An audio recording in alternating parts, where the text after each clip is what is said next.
Hello. Today, I want us to watch this video. I promise you it's a very interesting video. Watch until the end, and then we'll talk about it. Here it goes. I'm an author and I'm a political analyst in South Africa.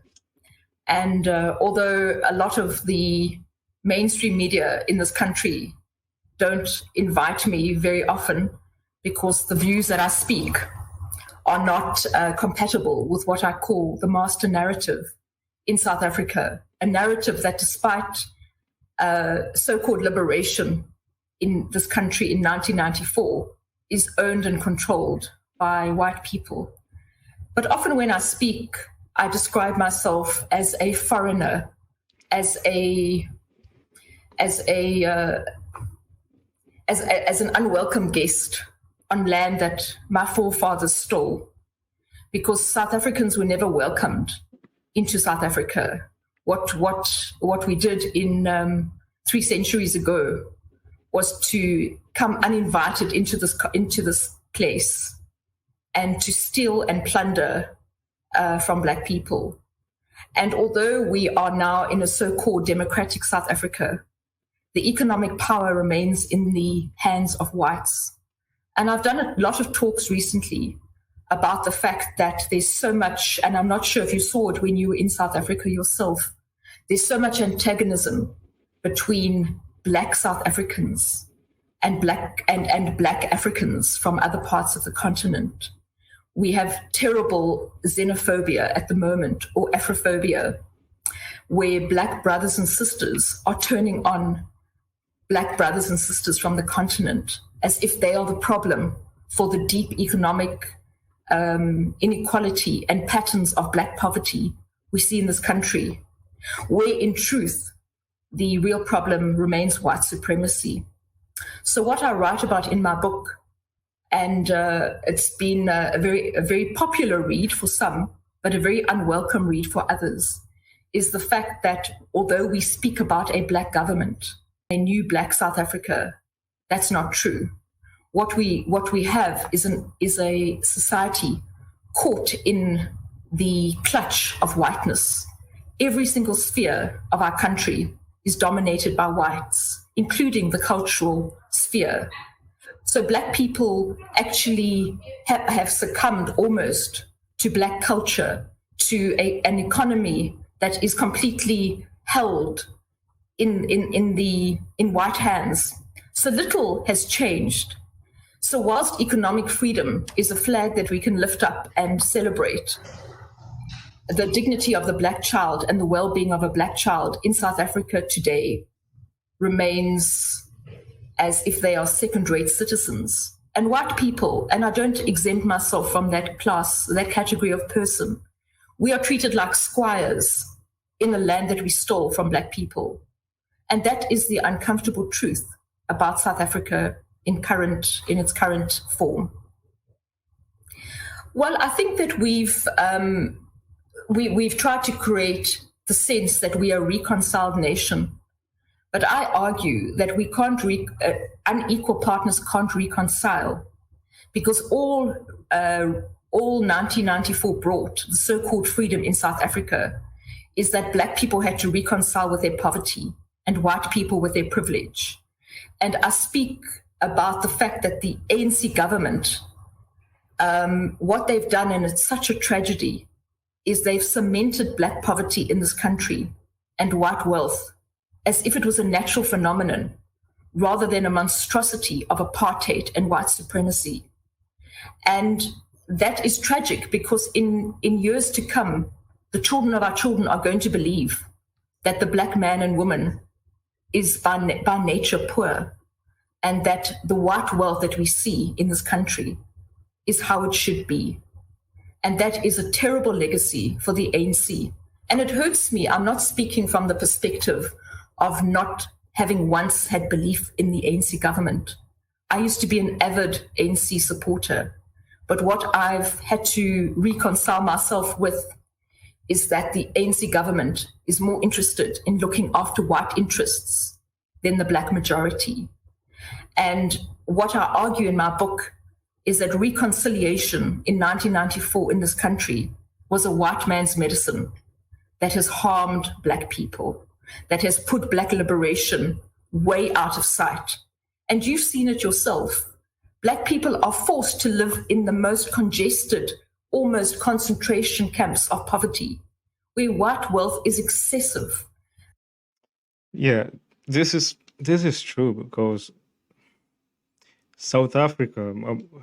I read somewhere that the white minority, they own almost more than 70% of the land in South Africa, while the Black majority, they only own around 18 or less than 20% of the land in South Africa. So there's no equality in that manner. So that's why you see like the ANC and these political parties, they always want to put forward the interest of the few because they know that's where the money is. So they get funded by the white minority who have the most wealth, and then they will always look at the other way from the Black majority who needs more help in getting the equality that they need. Because now they say that they had independence, but really it's not independence, it's just the whitewash so that they just keep going exploiting the Black population in South Africa. There has not been any shift or very little shift in the economic landscape in South Africa since 1994. That economic liberation has not happened in this country. And, I used to think that possibly that was just because the ANC government perhaps was slightly naive or trusting. But what I'm beginning to realize or believe is that the ANC government, it was by design that whiteness continued to rule. It's as if the tender of whiteness has continued because the preservation of white economic power at the expense of Black people still exists. So I refer to this country not as a country, but as a colony, because that is what it is. This is true not only in South Africa, it's true in most of the African countries. I made a video talking about how France is using the economic power to exploit their former colonies. So the most of our African countries, we didn't get independence the way it's supposed to be. It's fake independence. That's why now there's always exploitation, and the Black man or the Black child is not benefiting at all from the so-called independence and economic power or democracy that we think we have. The country is still in the worship of whiteness, in the curtsy of whiteness. And the issue really, and I'm not sure what you saw because I would love to share more of your experiences because you were here as a on the ground and you saw much. But what is really the situation is that the boot of white supremacy is really strangling people. And I don't believe that Black people have had a breath of freedom or dignity. And that, it's just tragic. I believe that nothing is going to shift in this country until the mind shifts from a consciousness of reconciliation to one of true Black consciousness, possibly using the doctrine of Steve Biko, who was the greatest leader I think we've had in this country, and looking at like a Malcolm X equivalent in the States. But at the moment, Black people are still, I think, too tolerant of whiteness. They still believe that white people would change. And yet we've seen across the world, white oppressors have never shown any mercy. And I ask a very difficult question in my book. I say, do white people in South Africa have a moral conscience? Because if we did, we would have returned stolen land. We wouldn't ignore the patterns of deep poverty that is actually of our making. We walk past that as if it has got nothing to do with us, but it's got everything to do with us. So I think we're in a sad state, actually, that Black unity in South Africa is not in place. Black disunity being the teething gel of white supremacy, and it's deliberate. I mean, the fact is, what's fascinating, in our last election, there were 46 political parties, I think, Black political parties, but only 2 parties that represented white interests, and people were celebrating democracy. But when you look at that state, you wonder, why would there be 46 parties to represent Black people? If that could be amalgamated into one formation, that would be power. But the level of disunity which you point to is exactly what is the problem, and it's orchestrated by whiteness.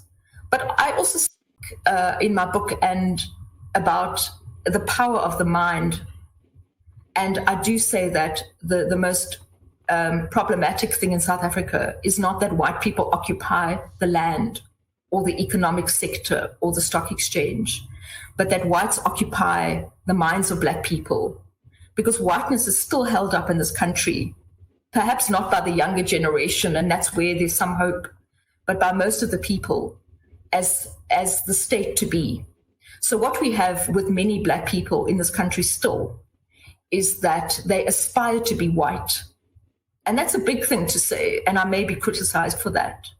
But that white affirmation is more important than Black consciousness. So to be accepted by a white person still has more equity than to be part of the Black community. And I'm making a sweeping generalization, but that is true in my view. And until that is shifted, it's a consciousness. We are living with a warped consciousness in this country, where white people have shown no remorse. So they're stuck in this I am a superior being mentality. But the tragedy is that a lot of Black people still believe that white people are superior. So we've never dealt properly with the mental trauma of colonialism and apartheid on the mind of a Black person. And I've said in many interviews that I just wish that Black people would not expect anything from white people. And they still cling to the possibility that they can work together with white people to achieve a democratic nation. And white people have showed no will. So all the efforts for reconciliation in this country have come from Black people, but they've come to naught.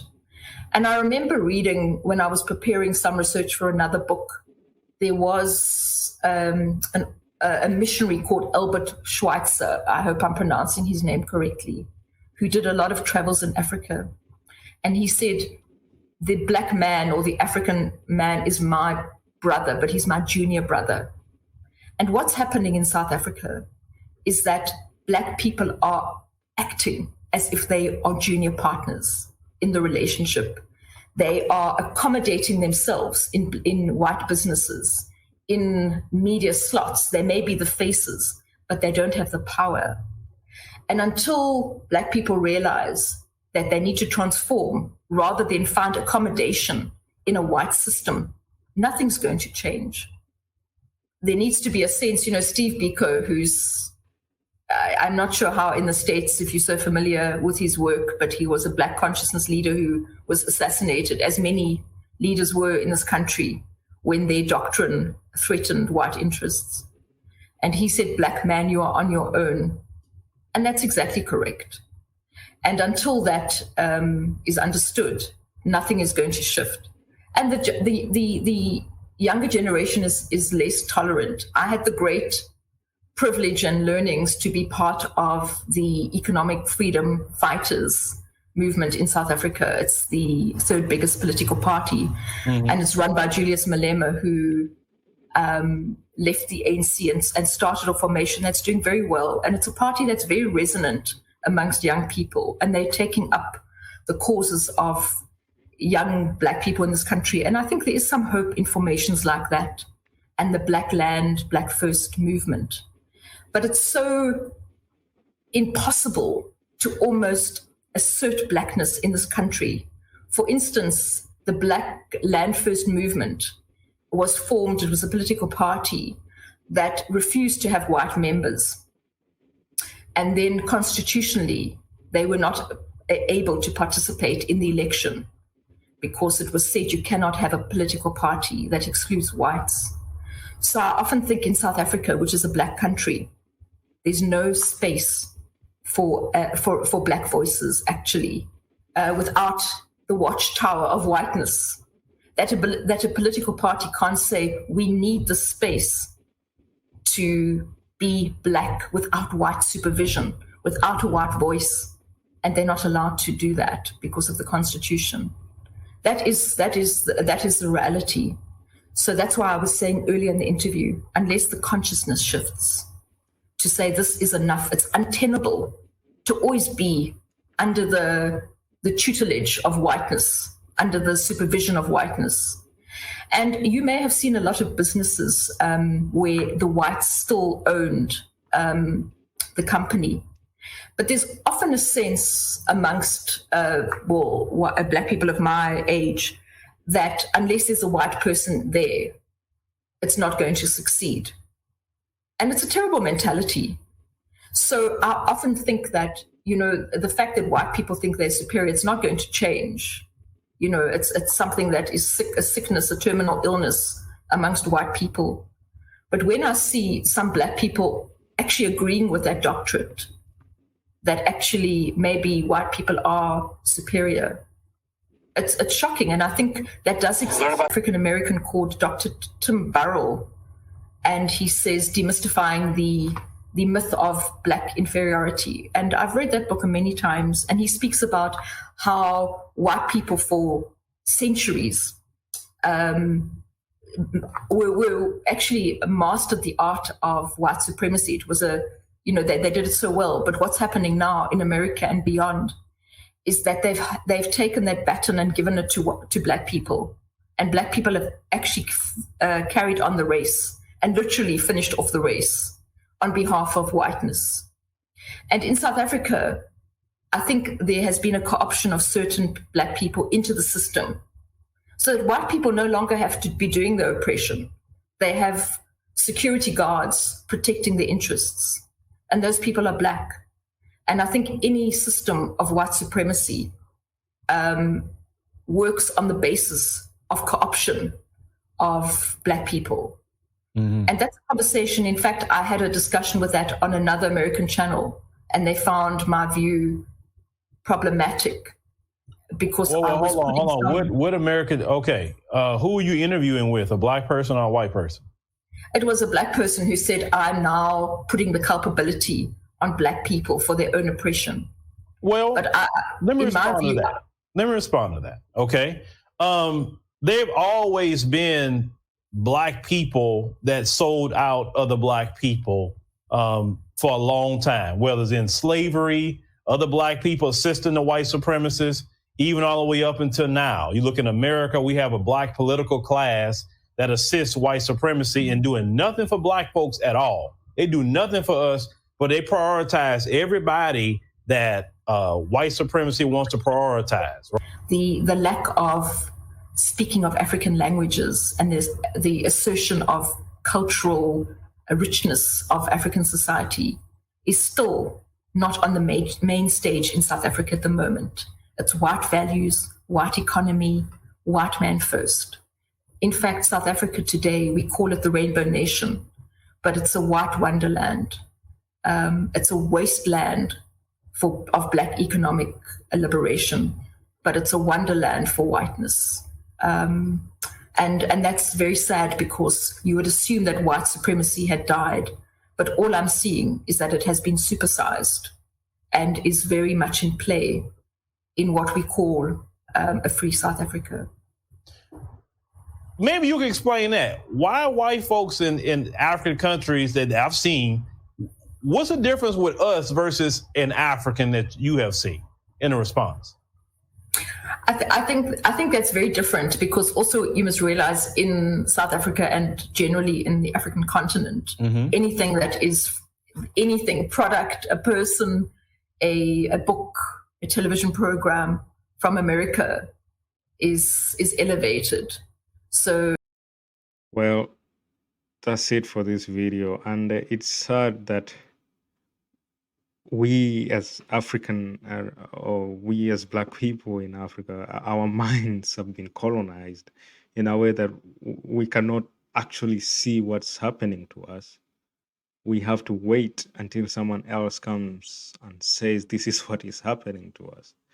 And whatever she said, it's true.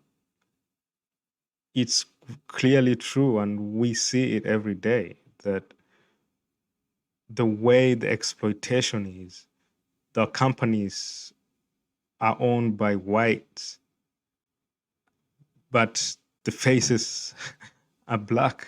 So the money is in the pockets of the white. So those are the people who control everything. So even if the face is Black, but it's just a puppet, it goes wherever the pocket or the money or whatever the employer or the person with the money says they have to do. So they don't have that freedom per se. They just have face to show or fool the Black man that everything is equal, but it's not. I would like to know your thoughts on this video in the comment section below. If you have not subscribed, please consider doing so. And until next time, take care.